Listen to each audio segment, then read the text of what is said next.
Hallelujah. यूहन्ना 8:24 पर और दूसरा थिस्सलुनीके 2:11 और 12। इसलिए मैंने तुमसे कहा कि तुम अपने पापों में मरोगे, क्योंकि यदि तुम विश्वास ना करोगे, अगर तुम विश्वास ना करोगे कि मैं वही हूँ, तो अपने पापों में मरोगे। मेरे साथियों, जी जी हमें विश्वास करना, विश्वास जिंदा आदमी करता है। हम कह रहे हैं मेरी माँ का उद्धार कर दे, ऐसा इम्पॉसिबल है।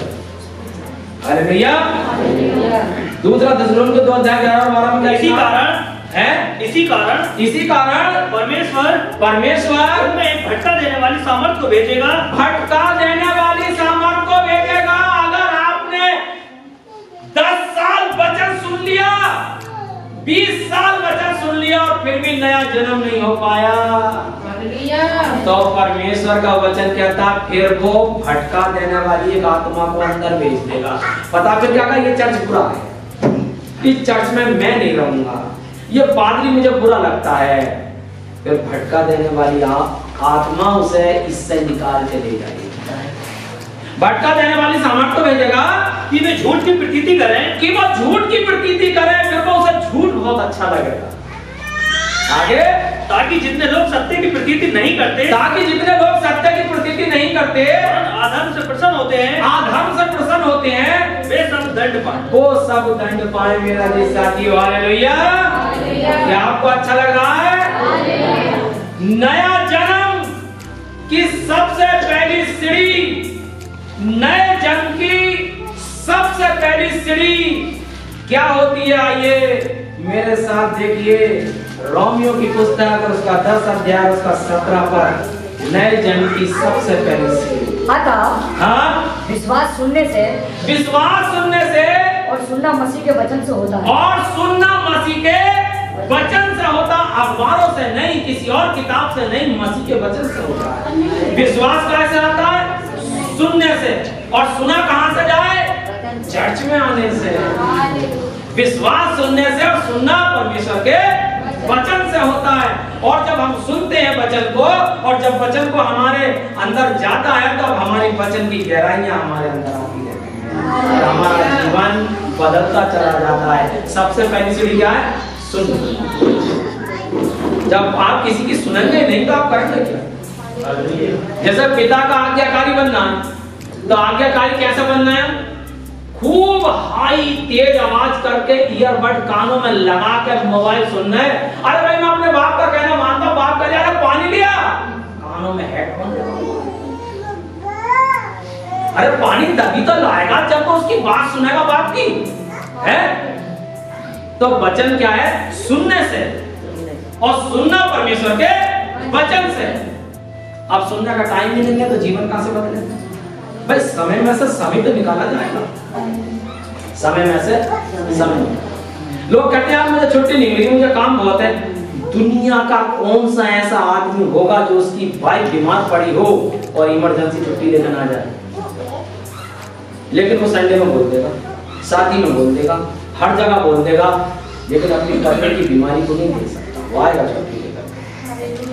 ऐसे परमेश्वर का राज्य है। हालेलुया। आपको अच्छा लग रहा है? बीज में, हालेलुया। आपको मैं बताना चाहता हूं कि नया जन्म की सबसे पहली सीढ़ी विश्वास और परमेश्वर का वचन सुनना है। वचन सुनने वाला एक किसान, सुनाने वाला एक किसान के समान है, जो मनों में वचन बोता है। और किसान बार बार जब वचन, एक किसान जब बीजों को बो आता है, हमारे चाचा बैठे हैं, इन्होंने जब लौकी का बीज बोया है, लेकिन टाइम ना मिला, लेकिन इनके मन में यह बात जरूर आई होगी, 8-10 दिन के बाद कोई अंकुर आया नहीं आया। ऐसे ही जब परमेश्वर का वचन कोई आदमी बोता है, तो वो ये देखता है क्या कुछ हुआ या नहीं हुआ। जब हमने खुशी के मन में वचन को बोया, तब हमारे मन में ये बात हुई कि खुशबू का कुछ खिंचाव हुआ नहीं हुआ। और इतना खिंचाव हुआ कि वो वचन बरेली से हर संडे यहाँ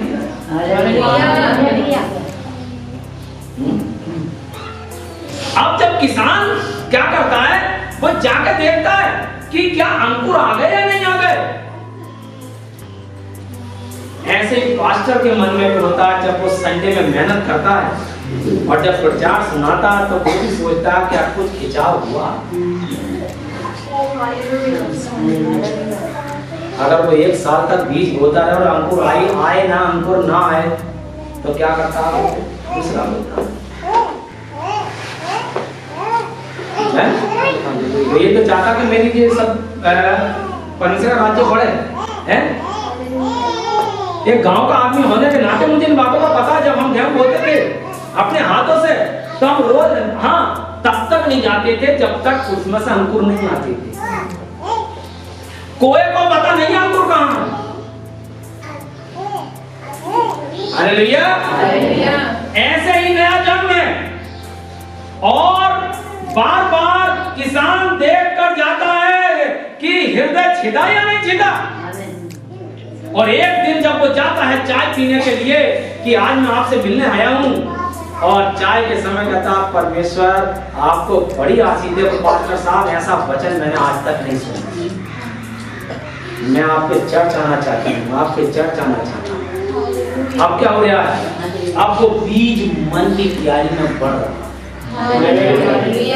बढ़ रहा है मन की क्यारी में। क्या हो रहा है, वो बीज बढ़ रहा है और हृदय छिदने वाले के जीवन में परिवर्तन हो जाता है। और कैसा परिवर्तन हो जाता है, रोमियो 10 का 15 पद तेजी से पढ़ेंगे। और हमारे भाई लोग और मोहित भाई भी शूट कर रहे हैं ताकि बाइबल पढ़ते हुए भी दिखाई जाए।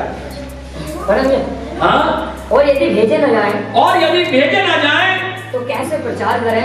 कैसे प्रचार करें? अगर भेजे ना जाए तो कैसे प्रचार करें? भेजा जाता है। हाँ, जैसे लिखा है, जैसे लिखा है, उनके पाँव क्या ही सुहावने हैं, उनके पाँव क्या ही सुहावने हैं, जो अच्छी बातों का सुसमाचार सुनाते अच्छी हैं। बातों का सुसमाचार सुनाते हैं। यशाया की पुस्तक उसका 52 अध्याय उसका 7 पद क्या कहता है ब्रदर? यशाया की पुस्तक उसका 52 अध्याय उसका 7 पद पढ़ के देखिए। हालेलुया। हाँ, क्या लिखा है? पहाड़ों पर उसके पाँव क्या ही सुहावने हैं, उसके पाँव क्या ही सुहावने हैं। एक बार और पढ़िए, तुम रिपीट। पहाड़ों पर उसके पाँव क्या ही सुहावने हैं, उसके पाँव क्या ही सुहावने हैं, जो शुभ समाचार लाता है, जो शुभ समाचार लाता है। पहाड़ों पर उसके पैर क्या ही सुहावने हैं, जो शुभ समाचार लाता है। आगे, जो शांति की बातें सुनाता है, जो शांति की बातें सुनाता है, और कल्याण का शुभ समाचार, और कल्याण का शुभ समाचार, और उद्धार का संदेश देता है, और उद्धार का संदेश देता है। जो सिय्योन से कहता है, जो सिय्योन से कहता है, तेरा परमेश्वर राज्य करता है।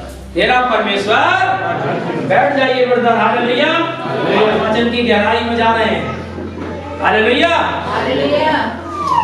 हमारी माँ बैठी हैं, जबरदस्ती हमें खेत पे भेजती थी। हम खेत पर नहीं जाना चाहते थे। और गेहूं जब बो दिया जाता है, बड़ी सरल भाषा में, गेहूं जब बो दिया जाता है, ये बच्चे तो छोटे छोटे थे उस समय पे, ये नहीं जाते थे।